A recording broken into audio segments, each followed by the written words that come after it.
far too long.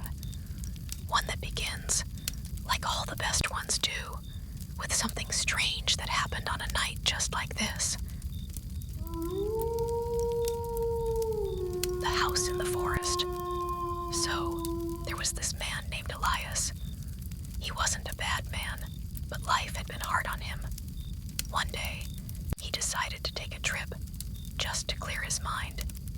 He packed a small bag, took his coat, and walked away from the city without really knowing where he was going. At first, everything felt peaceful. The road stretched ahead of him, the sky was blue, and the breeze carried a sweet smell of flowers. But after hours of walking, things began to change. The road became narrower, the trees got thicker. The sky, once so open and clear, started hiding behind dark clouds. Elias looked around and realized he didn't know where he was anymore. No signs, no phone signal, just him in the woods. He kept walking, hoping to find his way back, but all the trees looked the same.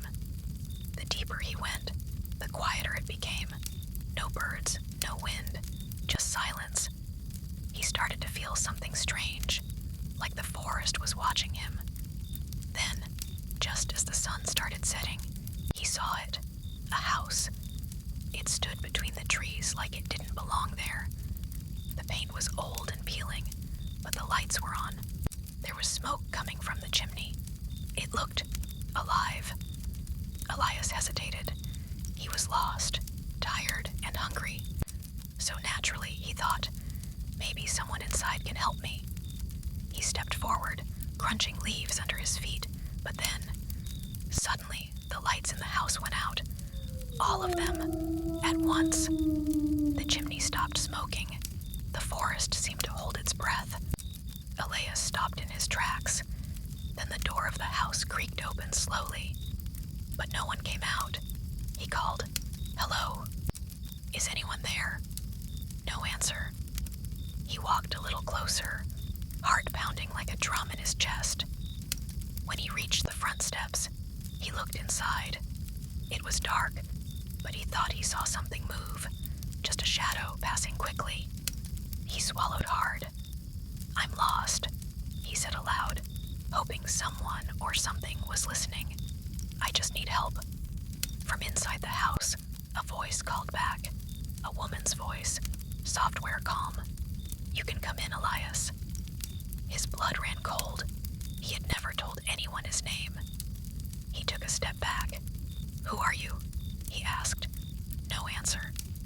The door creaked wider, like it was inviting him. Now, most people might have run at that point, but Elias, he had nowhere else to go. And something inside him, curiosity maybe, pushed him forward. He stepped into the house. The door shut behind him. Inside, the house looked old but clean. There was a fireplace, but no fire. A table with 3 chairs. A mirror on the wall that seemed to shimmer like water. And then she appeared. A woman in a white dress, standing at the far end of the room. Pale skin, long black hair. Her eyes didn't blink. "You're not the first," she said. Elias tried to speak, but his throat was dry. "You came looking for something," she continued. "Everyone who enters this forest does." "What is this place?" he asked, finally finding his voice.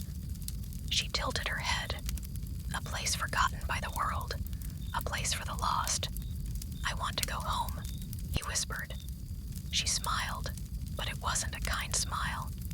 "Then you must find your way through the house." "What do you mean?" She pointed to a door behind him that hadn't been there before. "The house shifts. The forest hides it.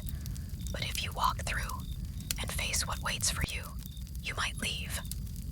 Elias didn't understand, but he had no other choice. He opened the door. Inside was another room, and another after that, each one different. In one, he saw memories from his past, his mother, his childhood.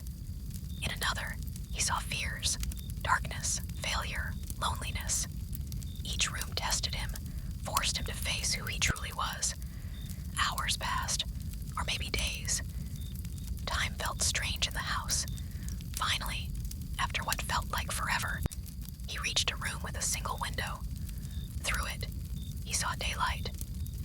door opened, and he stepped out, back into the forest. But now, the trees looked different, brighter, friendlier, and there, not far from him, was a path. Elias followed it. Eventually, the trees thinned, and the world opened up again. He had found his way out, but he never forgot the house in the forest. And sometimes, late at night, when the wind howled through the trees near his home, he wondered if it was still waiting for the next lost soul who needed to be found.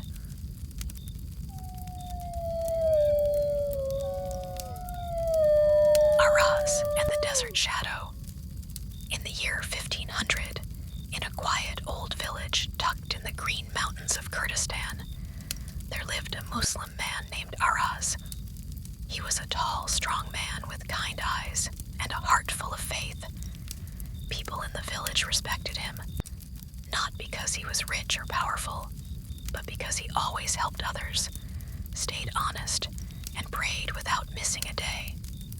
One evening, after the Maghrib prayer, Araz saddled his horse. He had to travel to the nearby city of Bidwen, about a day's journey away. His cousin was sick, and the family needed his help. Why not wait until morning?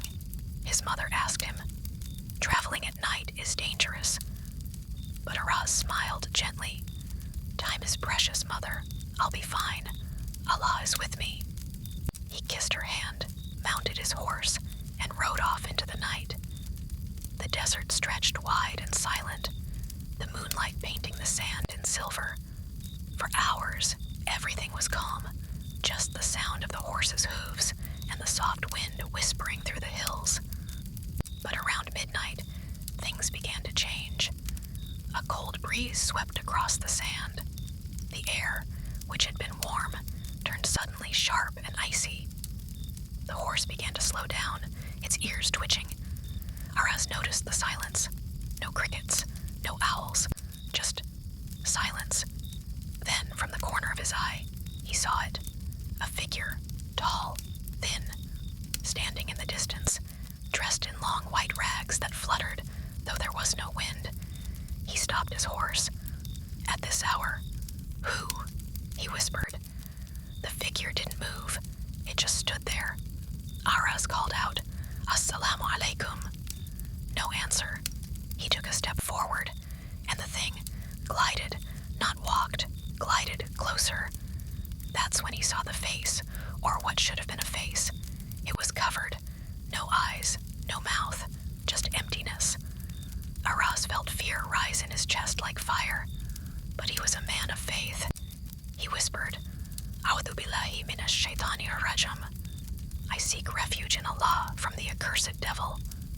But the thing kept coming. He backed up, holding tight to his horse's reins. The horse neighed wildly, its eyes full of terror. Then the thing spoke, but not with words. It was like the voice was inside Araz's mind. "Why do you travel on the cursed night?" Araz's breath caught. "I travel to help my family," he said, voice shaking. "I've done nothing wrong." The ghost-like thing tilted its head. It seemed to study him. "Few who see me ever return," it said. Araz clenched his fists. "Then I will be one of the few." He closed his eyes, lifted his hands, and began reciting Ayat al-Kursi, verse by verse, from the depths of his heart. As he prayed, the wind roared louder, the air screamed with a strange sound, and the figure began to twitch and tremble. Its shape blurred, like smoke caught in a storm. Then, with a final loud wail, it vanished, like it had never been there at all. Silence returned. The stars looked brighter now. The cold air became warm again. Araz opened his eyes slowly, his body still shaking, but his heart firm in belief. His horse, now calm, nudged his shoulder like it was saying, "Let's go." He rode the rest of the way to Bidwen without trouble. When he arrived, his cousin was still alive, waiting for him. Araz never spoke much about that night. Only once, years later, he told his son, "Sometimes the desert tests your soul. not just with sand and thirst, but with fear. If you face it with belief, nothing, not even a ghost, can stop you. And in the old village, some say that shadow still roams the desert, looking for those with weak hearts. But they also say, if you have the courage and the faith of a Raz, you'll always find your way home.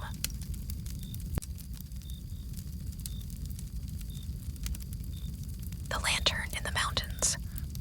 A long time ago, in a small Korean village surrounded by deep green mountains and misty pine forests, there lived a girl named Sumi. She was quiet, thoughtful, always wandering near the edge of the woods with a small book in her hand. People in the village called her the Dreaming Girl because she always stared off into the distance like she was waiting for something. One autumn evening, as the sun dipped low and painted the sky in orange and purple, Sumi's grandmother fell very ill. Her breath grew shallow, her hands cold. The healer in the village shook his head. "We need a root from the red moonflower," he said, "but it only grows deep in the mountains and only shows itself under the light of a blood moon." The villagers gasped. That flower was said to grow where spirits roamed. People who went looking for it never came back. But Sumi didn't hesitate. She tied her hair back, put on her long coat, and packed a small lantern, her grandmother's prayer beads, and her courage. "I'll bring it back," she said simply. No one stopped her. Sometimes, when love is strong enough, even fear steps aside. That night, under the blood moon, huge and red like a bleeding eye, Sumi climbed into the mountains. The forest was quiet, too quiet. No owls, no wind, just her footsteps on dry leaves. Hours passed. Then, as the moon reached its highest point, she saw something strange. A flickering light in the trees. A lantern, floating by itself. Sumi stopped. Her heart pounded, but something inside her whispered, "Follow it." So she did. The lantern moved slowly through the woods, glowing gently like it was alive. It didn't make a sound. Sumi followed it down a hidden path, one she had never seen before, even though she'd walked these mountains many times. The trees grew taller. The shadows stretched longer. Then the lantern stopped, right in front of a stone gate. There was writing on it, very old, half covered in moss. Sumi brushed it with her fingers and read, "Those who enter must offer truth." She took a deep breath, stepped through. Inside, the air was cold and still.